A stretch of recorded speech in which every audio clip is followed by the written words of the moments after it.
भगवान महर्षि वेदव्यास रचित शिव महापुराण अंतर्गत महादेव के भक्तों के लिए शिव भक्ति का दिव्यता से भरपूर मार्गदर्शन किया। कोई आपको कहे कि मैं महादेव का भक्त हूं तो उसको एक बार शिव महापुराण ग्रंथ का अध्ययन कर लेना चाहिए, क्योंकि महादेव की भक्ति के बारे में शिव महापुराण ग्रंथ में सब कुछ कहा ऐसा तो नहीं कह सकता, लेकिन बहुत कुछ कहा है। हमारा एक भी पुराण, एक भी उपनिषद, कोई ग्रंथ हमारा नहीं है जिनमें महादेव के बारे में नहीं कहा, क्योंकि शिव हमारा सबका मूल है। जीव की परम गति शिव ही कर सकते हैं, इसलिए विश्व के कोई भी देवताओं को देखे सब महादेव की उपासना करते हैं। कोई भी ऋषि की कथा आप देखें तो सभी ऋषि भगवान महादेव की उपासना करते हैं। लेकिन वर्तमान में बहुत सारे जीवात्मा भ्रमित हो गए, महादेव को छोड़कर अन्य स्थान पर भटक रहे हैं। और भगवान महर्षि वेदव्यास जी ने शिव महापुराण अंतर्गत कहा भी है कि कलयुग का प्रभाव रहेगा। जिन देवताओं को वर्णन कोई पुराणों में नहीं है, कोई उपनिषदों में नहीं है, कहीं भी नहीं, कुछ भी नहीं, कोई धर्म ग्रंथ में नहीं है। ऐसे बहुत सारे देवता जिनको कलयुगी देवता कहते हैं, इस कलयुगी देवता की उपासना में अपने जीवन को व्यतीत करेंगे और उसके पुण्य का प्रभाव नहीं, इसीलिए भगवान शिव जी का भजन नहीं कर सकता। ऐसा शिव महापुराण ग्रंथ में भगवान महर्षि वेदव्यास जी ने एक चिंता व्यक्त की और वहां तक कह दिया कि जिनके इष्ट देवता महादेव है, जिनकी कुल की परंपरा में महादेव है, जिनके कुल देवता, जिनके इष्ट देवता महादेव है, वो भी कलयुग के प्रभाव से उसके इष्ट देवता को छोड़कर, उसके कुल देवता को छोड़कर अन्य देवताओं की उपासना करने लगेगी। एक कलयुग का प्रभाव रहेगा। और हमने देखा भी है, ब्राह्मणों का इष्ट देव महादेव है, ब्राह्मणों के कुल देवता भगवान शंकर है। और एक युग था कि ब्राह्मण अपने नाम के पीछे भी शंकर लगा देते, जटा शंकर, गौरी शंकर, गोमती शंकर, नाम के पीछे शंकर लगता था। आज बहुत सारे ब्राह्मणों को भी मैं जानता हूं को शिव से विमुख हो गए लोग, जिनके पूर्वजों ने, जिनके माता पिता ने भगवान महादेव की उपासना की, जिनकी कुल परंपरा में शंकर जी की उपासना हो रही थी, वो कलयुग के प्रभाव से महादेव को छोड़कर अन्य स्थान पर भटक रहे हैं। इसलिए हम सबको एक बात याद रखनी है, जीवात्मा का मंगल करने वाला शिव है। जहां तक ये जीव शिव तक नहीं पहुंचेगा, वहां तक ये जीवात्मा का कभी मंगल नहीं होगा। अब कोई भी देवी देवताओं की उपासना करो, इनमें शिव की प्रधानता रहती है। 18 पुराणों में जिन देवता का पुराण इसकी उसका प्रभाव रहता है, लेकिन मूल में देखो तो भगवान शिव तो है ही, क्योंकि शिव के बिना किसी का कभी मंगल हो ही नहीं सकता। शिव ही मंगल करने वाले हैं, शिव ही सबका कल्याण करने वाले हैं। इसलिए आपका और आपके परिवार का सर्व मंगल करना चाहते हैं, तुम रोज बोलते हैं सर्व मंगल मांगल्य, हमारा सब कुछ मंगल करने वाला शिव है। इसीलिए आप कोई भी देवी देवता की उपासना करते, कोई भी संप्रदाय में आप हैं, लेकिन शिव से कभी विमुख नहीं होना चाहिए। शिव महापुराण ये कहता है, शिव महापुराण ग्रंथ में सभी ऋषि मुनियों की शिव भक्ति का वर्णन है और सभी देवदूतों की शिव भक्ति का वर्णन है और बहुत सारे राजा महाराजाओं की शिव भक्ति का वर्णन है। सभी ऋषि मुनियों और सभी देवताओं ने महादेव का चरण, राम जी की पूरी कथा आप देखो तो राम जी निरंतर भगवान महादेव के चरणों में ही रहे, कदम कदम पर शंकर जी की उपासना की। और प्रभु राम ने एक शिवलिंग की स्थापना नहीं की, भगवान राम जी जहां जहां गए वहां वहां राम जी ने लिंगों की स्थापना की। हमारे बारडोली के पास एक मोता गांव है, हाँ, वहां भी भगवान राम जी ने अपने कर कमलों के द्वारा शिवलिंग स्थापित किया, रामनाथ महादेव। उसके पास में कूप है, इस कूप में कभी पानी खाली नहीं होता। और वहां की कथा है कि भगवान राम ने धरती पर बाण चलाया था और बाण से जल निकाला था, और राम के बाण के द्वारा जहां जहां जल प्रकट हुआ, इसको हम बाण गंगा कहते हैं। उसको गंगा जी का दर्जा हमने दिया है। और विशेष करके मोता गांव में ब्रह्मा जी का भी मंदिर है। ब्रह्मा जी का मंदिर एक पुष्कर तीर्थ में और ब्रह्मखेड़ा में। ब्रह्मा जी जहां खेड़ करते थे, ब्रह्मा जी का खेत था वहां, ब्रह्मा जी नु खेतर हतुं બ્રહ્માજી ખેડવા જતા હતા, એટલે ખેડ બ્રહ્મા, ત્યાં પણ બ્રહ્માજીની પૂજા થાય છે. અને આપણા એ દક્ષિણ ગુજરાતની અંદર મોતા ગામની અંદર खोदकाम करता करता बहुत प्राचीन अति विराट अति दिव्य ब्रह्मा जी की मूर्ति स्वयंभू निकली, लेकिन उनका किसी ने प्रचार प्रसार नहीं किया, लोगों को पता नहीं, એટલે बहुत लोग वहां पहुंचते नहीं. ऐसे बहुत सारे धर्म स्थान हैं कि वहां बहुत जन नहीं पहुंचे. हम सभी 12 ज्योतिर्लिंग की महिमा जानते हैं, लेकिन 12 ज्योतिर्लिंग के साथ साथ उपलिंग हैं और बहुत सारे ज्योतिर्लिंगों की महिमा है. अष्टलिंग है, पंचलिंग है, लेकिन 12 ज्योतिर्लिंग का प्रचार प्रसार होगा. ये अभी से प्रचार टेलीविजन के माध्यम से, सीरियलों के माध्यम से, सोशल मीडिया के माध्यम से, कथा के माध्यम से. बाकी आज से 25-30 साल पहले देखो तो ज्योतिर्लिंगों में भी कोई लोग नहीं थे. हम त्र्यंबकेश्वर महादेव जाते थे तो हम सीढ़ी पर गाड़ी रखते थे. यहां भी सोमनाथ महादेव भी अभी जो दिव्यता भव्यता है वो 30 साल पहले इतनी भव्यता दिव्यता, 35 साल पहले कुछ भी इतनी व्यवस्था नहीं थी. आज सभी ज्योतिर्लिंगों में इतने शिव भक्त जा रहे हैं, क्योंकि इसमें टेलीविजन का भी, सोशल मीडिया का भी योगदान रहा और कथाओं का भी योगदान रहा. महाकालेश्वर में महाकालेश्वर के पास में बैठकर मैंने शिव महापड़ कथा का गायन किया था 9 दिन. और अभी सभी ज्योतिर्लिंगों का विस्तार हो रहा है. पहले मैं केदारेश्वर महादेव 7 दिन कथा के लिए गया था हिमालय पहाड़ पर, तो मैंने मंदिर के पास बैठकर मैंने दिव्यता से भरपूर मैंने 7 दिन कथा की. आज वहां पैर रखने की जगह नहीं. आज हमारे ज्योतिर्लिंग केदारेश्वर महादेव में पैर रखने की जगह नहीं. इतना शिव भक्त वहां उमड़ उठे हैं. सभी ज्योतिर्लिंगों में, सभी धर्म स्थानों में आज ये सब पहुंच रहे हैं. और मुझे गौरव हो रहा है कि हमारे सभी धर्म स्थानों का जीर्णोद्धार, उद्धार हो रहा है, विकास हो रहा है. और ज्योतिर्लिंग और सर्वे धर्म स्थानों का विकास एक व्यक्ति के माध्यम से हो रहा है. वो हमारे देश के माननीय वड़ा प्रधान नरेंद्र मोदी जी हैं. अभी तक किसी ने इतना जीर्णोद्धार नहीं किया. हम 2009 में काशी में कथा गाने के लिए गए थे, तो काशी 40 फुट में हमारा काशी विश्वनाथ था. सिर्फ 40 फुट में काशी विश्वनाथ थे. इतने छोटे छोटे गली में से महादेव के वहां जाना पड़ता था, और इतने बहुत लोग भी वहां नहीं आते थे. और वहां शाम के समय सप्तऋषि पूजा करने के लिए आते हैं काशी विश्वनाथ महादेव के. तो पास में बैठकर मैं भी उसके साथ बैठकर भगवान की सप्तऋषियों के शिव पूजा में देखता था. और 50 रुपया वहां की फीस थी. तो मुझे किसी ब्राह्मण ने बताया कि हाँ 50 रुपया देकर आप ये पूजा में बैठ सकते हैं. तो मैंने 50 रुपये टिकट ले ली, और सप्तऋषियों के साथ बैठकर मैंने शाम के सप्तऋषि जो भगवान महादेव की पूजा करते हैं, ये हमने बहुत निकट से देखा. इतने शिव भक्त भी वहां काशी विश्वनाथ में 2009 में कोई नहीं थे. हम गए थे. इससे पहले भी बहुत बार. बाद में धीरे धीरे अब तो ऐसी स्थिति आ गई है कि दर्शन करने के लिए भी 2 बार सोचना पड़ता है कि कैसे महादेव के पास हम पहुंचेंगे. आज हमारा काशी विश्वनाथ 40 फुट में नहीं, आज 400 फुट में है. इतना बड़ा विस्तार आज काशी विश्वनाथ का. और आज हमारी भव्यता सोमनाथ महादेव की देखें. और हमारा प्रथम ज्योतिर्लिंग सोमनाथ महादेव के लिए तो गौरव हमारे लिए है कि सोमनाथ महादेव के प्रेसिडेंट, प्रधान, ट्रस्टी, चेयरमैन हमारे देश के बड़ा प्रधान श्री नरेंद्र भाई मोदी जी. और सोमनाथ महादेव के प्रतिनिधि रूप में जीतूपुरी जी आज उपस्थित है. कभी भी आप सोमनाथ जाओ तो जीतूपुरी को मिलना, ये आपके लिए दर्शन सरल हो जाएगा. बाकी तो बहुत घंटों तक लाइन में खड़ा रहना पड़ता है, बहुत बहुत दूर दूर तक. लेकिन व्यवस्था सुंदर है. वहां गोलकार रखे हैं. अब तो अभी तो आप देखो और भी व्यवस्था हो रही है. लेकिन कोई थोड़ी पहचान हो तो भगवान के निकट जल्दी पहुंच जाते हैं ना.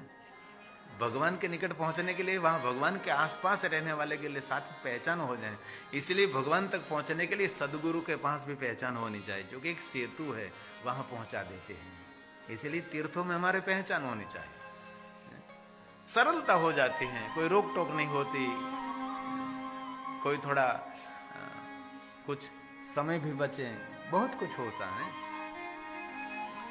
तो आज कथा का पहला दिन है और मेरे मन में एक फड़क भी थी कि पहला दिन है, लेवा पटेल समाज हैं, क्या होगा, सब आएंगे नहीं आएंगे, ऐसी बहुत सारी अंदर से और भगवान को इतने मैंने प्रार्थना की, भगवान मुझे कुछ भी नहीं चाहिए, मुझे कथा सुनने वाले मुझे श्रोता चाहिए, क्योंकि हमारा श्रृंगार है, हमारी शोभा आप सभी हैं, आप हमारे गहने हैं। और महादेव की कथा सुनने वाले जो मेरे भाई बहन श्रोता है, उसको मैं कभी सामान्य नहीं मानता, वो मेरे लिए साक्षात शिव है। आपके लिए एक शिव होगा, लेकिन मेरे लिए तो कितने भगवान शिव हैं, आप सभी हमारे लिए शिव हैं। और शिव महापड़ ग्रंथ में कहा वे रुद्रा एव नः संशया, ये शिव महापड़ ग्रंथ का एक श्लोक है। महापुरुषों का मंतव्य है कि जो भगवान महादेव की कथा श्रवण करते हैं वो वक्ता के लिए साक्षात रुद्र है। इसलिए मैं आप सभी का पुजारी हूं, शब्दों रूपी पुष्प लेकर आप सबके मैं पूजा कर रहा हूं।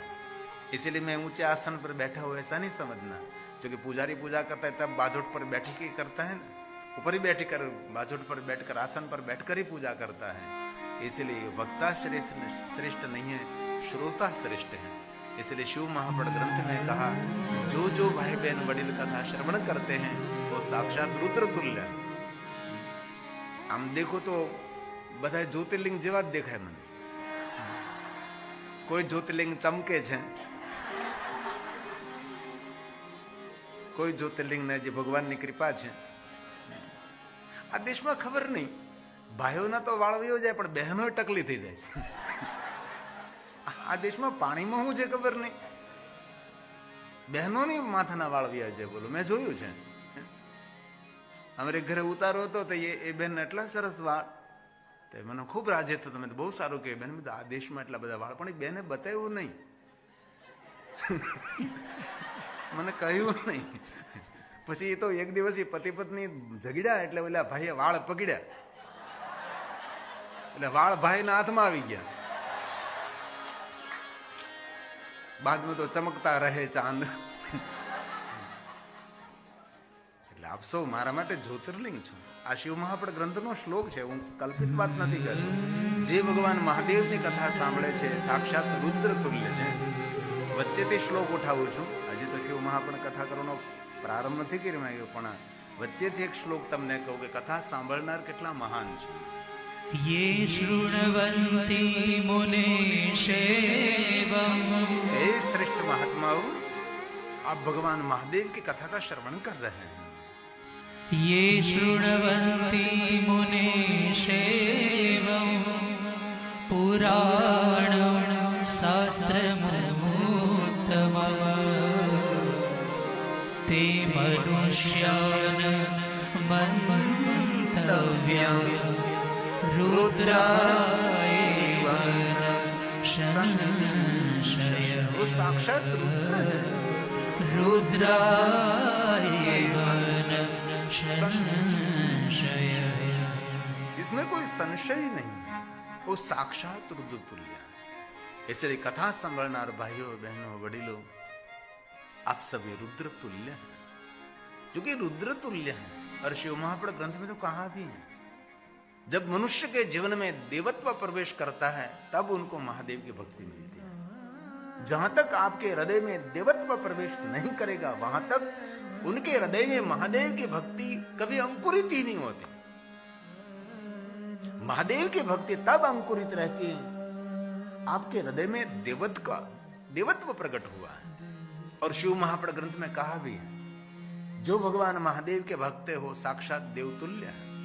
क्योंकि भगवान शिव जी मनुष्यों के देवता तो हैं ही, लेकिन वास्तव में देखे तो भगवान शिव देवों के देव महादेव है, देवताओं के इष्ट है महादेव।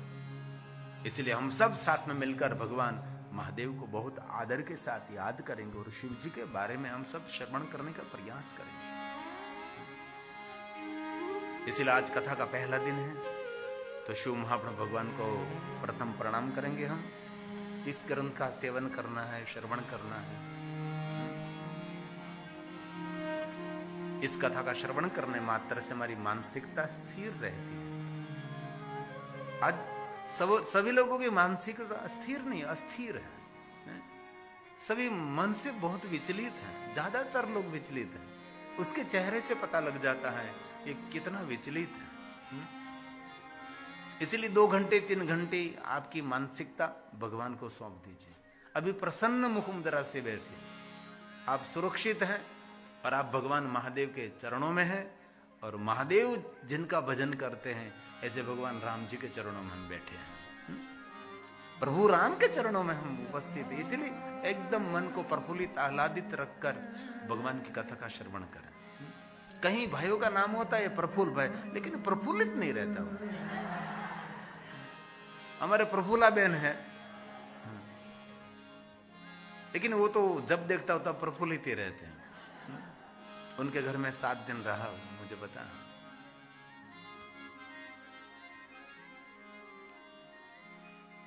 कई बहनों का नाम आनंदी बहन, लेकिन मोढ़ू चौड़ावी ने डांटा मारती हुए नहीं नहीं, प्रसन्न रहना वो श्रेष्ठ उपासना। और शिव महापड़ ग्रंथ की वंदना में वही बात कही, प्रसन्न बुद्धि से हे महादेव आपके वांगमय स्वरूप शिव महापड़ भगवान को मैं प्रणाम करता हूं। मेरी प्रसन्न बुद्धि से, जैसे कोई खिला हुआ पुष्प है वैसे खिले हुए चेहरे से मेरी प्रसन्न बुद्धि से, प्रसन्नता से आह्लादित होकर आपका जो वांगमय स्वरूप शब्द मूर्ति शिव महापड़ भगवान है उनको मैं प्रणाम करता हूं। ऐसा भाव शिव महापड़ ग्रंथ के अंदर, शिव महापड़ ग्रंथ की वंदना में कहा है।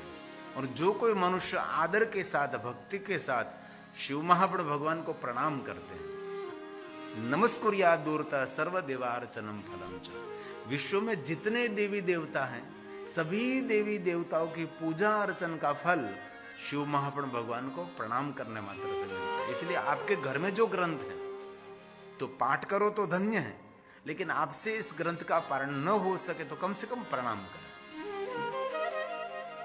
जो कोई शिव महापड़ ग्रंथ की पूजा करते हैं दिने दिने अश्वमेध दृश्य, उसको दिन दिन रोज रोज अश्वमेध यज्ञ का फल मिलता है। लेकिन कथा श्रवण करने से अश्वमेध सहस्राणी वाजपेयी शतानि च, कथा श्रवण मात्रतः भगवान की कथा श्रवण करने से बहुत सारे यज्ञों का पुण्य मिलता है, बहुत सारे यात्राओं का पुण्य मिलता है। कथा एक मन की यात्रा है। यहां से मैं जिन तीर्थ को याद करूंगा इस तीर्थ पर आपका मन पहुंच जाएगा। यहां से मैं भगवान रामेश्वर को याद करूं तो आपका मन इसी समय रामेश्वर पहुंच गया।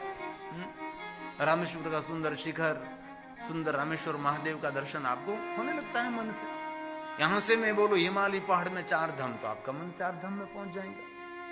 यहां से मैं बोलूं जगन्नाथपुरी तो आपका मन पहुंच गया जगन्नाथपुरी। यहां से मैं बोलूं भगवान द्वारकाधीश तो आपका मन पहुंच गया द्वारका। क्योंकि मन की इतनी तीव्र गति होती है, इसी समय मन हमारा वहां पहुंचता है। इसीलिए कथा एक मन की यात्रा भी है। इसीलिए हम भगवान की कथा के माध्यम से हम मन की यात्रा करेंगे। कथा एक यज्ञ है, कथा एक उपासना है, कथा एक साधना है, कथा एक अनुष्ठान है। ठान मतलब प्रतिज्ञा है कि 7 दिन भगवान हमें आपकी कथा सुनेंगे, एक प्रतिज्ञा। इसीलिए अनुष्ठान, अनुष्ठान किसको कहते हैं कि आप कहेंगे कि 40 दिन भगवान मैं ये व्रत करूंगा, ये व्रत करूंगी, उसको कहते अनुष्ठान। अनु मतलब एकदम थोड़ा अणु मात्र से, ठान मतलब प्रतिज्ञा, उसको कहते अनुष्ठान। बहुत सारे अनुष्ठान करते रहते ना, नवरात्रि का अनुष्ठान करते हैं, चैत्र मास में अलग अलग प्रकार के अनुष्ठान करना ही चाहिए। इसमें मनोबल हमारा मजबूत रहता है। बहुत लोगों का मनोबल टूट जाता है, शरीर भले टूटे, व्यवहार टूटे, पर मनोबल कभी टूटना नहीं चाहिए। मनोबल आपका एकदम परिपक्व रहना चाहिए। इसीलिए अनुष्ठान से हमारा मनोबल परिपक्व रहता है। आइए तो शिव महापड़ भगवान को हम प्रणाम करेंगे, हमारे शब्दों में नहीं, भगवान महर्षि वेद व्यास जी के शब्दों में, क्योंकि उसका प्रसाद है। मैं तो मध्यस्थी हूं, इनमें जो कुछ कहा है और जो मुझे याद रहा है वो मेरी बुद्धि अनुसार आपको कहने का प्रयास करूंगा। और ज्यादातर इस पुराण को ध्यान में रखकर ही मैं कहूंगा। ऐसी कोई काल्पनिक, ऐसी कोई बनी बनाई थोड़ी हंसाने के लिए बात करूंगा, क्योंकि आप सब अँ मोढ़ू चढ़ावीने વધારે પડતા બેહો છો। કારણ કે મને ખબર છે અહીંયા ખબર ડિપ્રેશનમાં લોકો રહે છે। આ મોઢા પર ગમે એટલું ચોપડ્યું હોય પણ મોઢું ચડેલું જ હોય।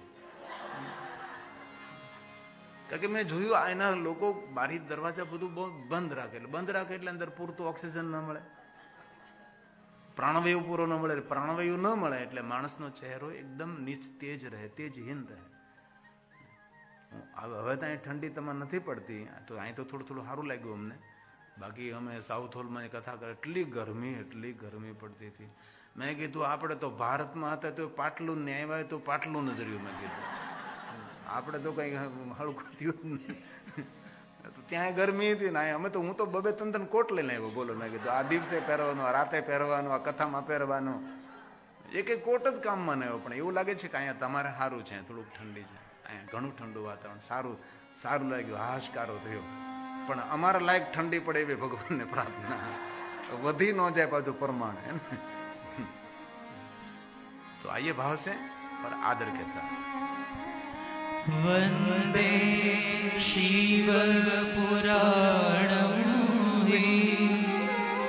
सर्वदा प्रसन्नदी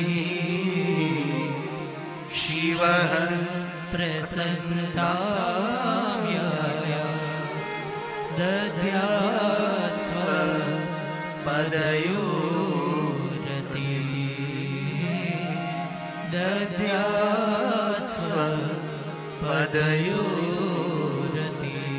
कितने सुंदर बात की है। महादेव आपके चरणों में समर्पित होकर मेरी प्रसन्न बुद्धि से, प्रसन्नता पूर्वक मैं आपका वांगम स्वरूप शिव महापड़ भगवान को प्रणाम करता हूं। कभी आपने सोचा अब खिले हुए पुष्प भगवान को क्यों अर्पण करते हैं? बुरझाया पुष्प कभी क्यों नहीं अर्पण किया आपने? कोई पुष्प बुरझा गया है तो अब हम एक साइड छोड़ देते हैं कि ये बुरझा गया है। खिले हुए पुष्प हम क्यों महादेव को अर्पण करते, भगवान को अर्पण करते हैं? उसका तात्पर्य ये है कि भगवान खिले हुए पुष्प हम आपको अर्पण करते हैं कि आप हम सभी को आशीर्वाद दे, वरदान दे, हम भी ये पुष्प की तरह रोज खिले रहे, हमारा चेहरा, हमारा जीवन कभी बुरझा न जाए, इसलिए खिले हुए पुष्प। इसलिए जब भगवान की पूजा करते, आराधन करते, अनुष्ठान करते, आरती करते, कथा श्रवण करते, सत्संग करते, भजन करते, कीर्तन करते, तब आपका चेहरा खिला हुआ होना चाहिए। और चेहरे की सुंदरता ये प्रसाधन नहीं है, ये सब मेकअप के साधन नहीं है। चेहरे की सही सुंदरता आपके चेहरे की प्रसन्नता है। और प्रसन्नता कहां से मिलती है? ईश्वर के स्मरण से मिलती है, भजन से मिलती है, सेवा से मिलती है, प्रभु के सानिध्य से मिलती है प्रसन्नता। और कहीं जगह पर ऐसा मैंने ब्यूटी पार्लर नहीं देखा कि जहां प्रसन्नता दी जाती है, कहीं नहीं देखा हमने। पहले तो ब्यूटी पार्लर में बहन हो जाते, अब तो भाइयों भी जाने लगे हैं। जाना चाहिए, भगवान ने रूप दिया है तो रूप में थोड़ी की और वृद्धि हो जाए, टकाटक रहना चाहिए। माथा में वाળ न હોય તો દાચ્યો ફેરવવાનો, ભાવ પ્રગટ કરવાનો કે અમારે પહેલા હતા એમ. એમાં શું પ્રસન્નતા આવે, આનંદ આવે. હવે તો બધું આમ બદલી ગયું. પહેલા તો ખબર ને અમારા ભાઈઓ લોકો એ નાનો દાચ્યો ને કાચ ખીચામાં જ રાખતા, ખબર નાનો કાચવડો હોય ને દાચ્યો હોય ગમે. હવે ભાઈઓ છોડી દીધું ને અમારી બહેનોએ શરૂ કર્યું. બહેનો પર્સમાં રાખે, ખબર ને બધું થોડું થોડું તૈયાર થવાનું.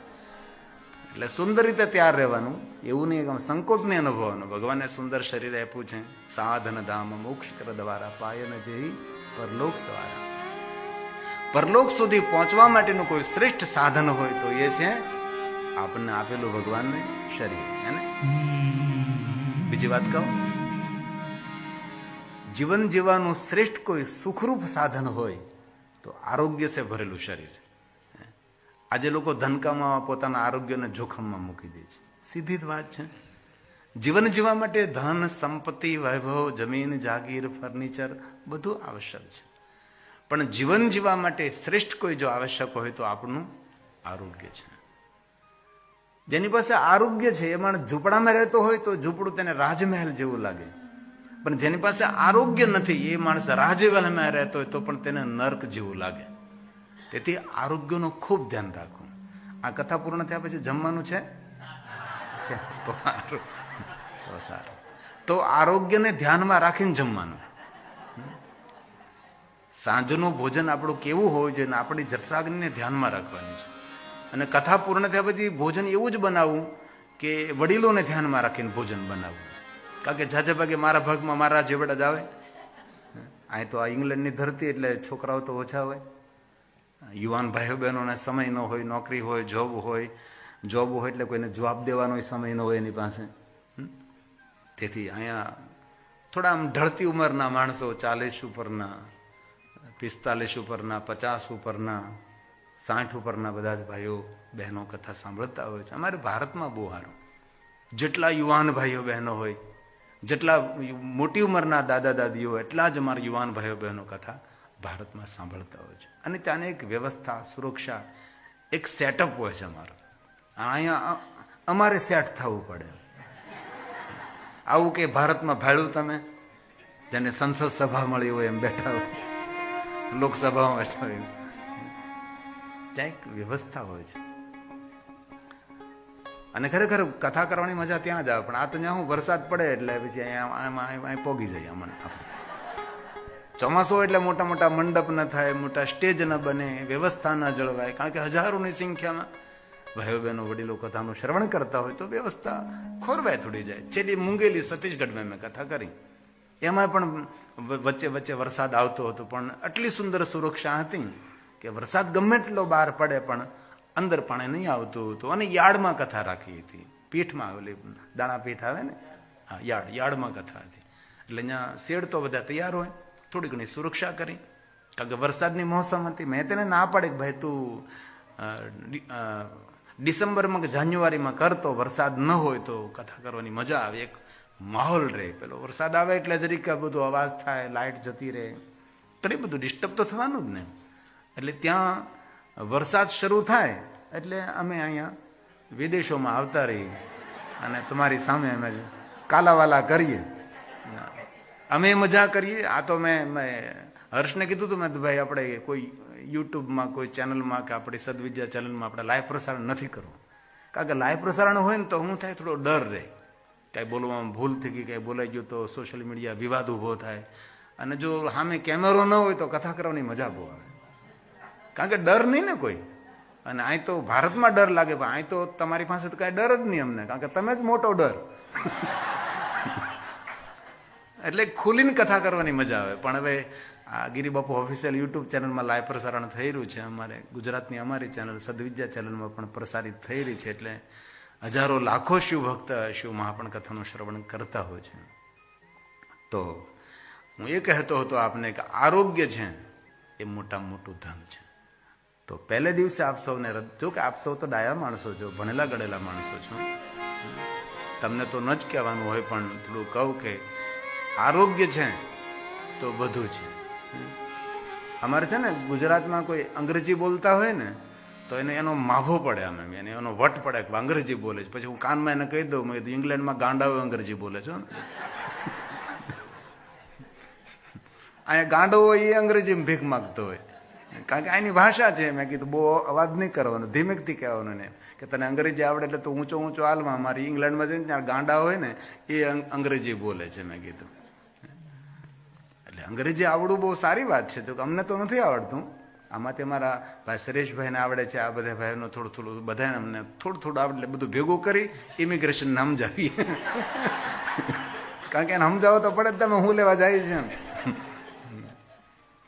આ વખતે તમે બધા આવ્યા, તમારી જીતુપોરી સાથે કે આ શું કરે, બીજું કાંઈ ન કરે. તમારી સાથે બસ ઇંગ્લેન્ડ જોવા આવ્યા છે. પણ એ જે ઇમિગ્રેશન વાળો ભાઈ હતો એ કેરલાનો હતો ને, કેરલાનો હતો.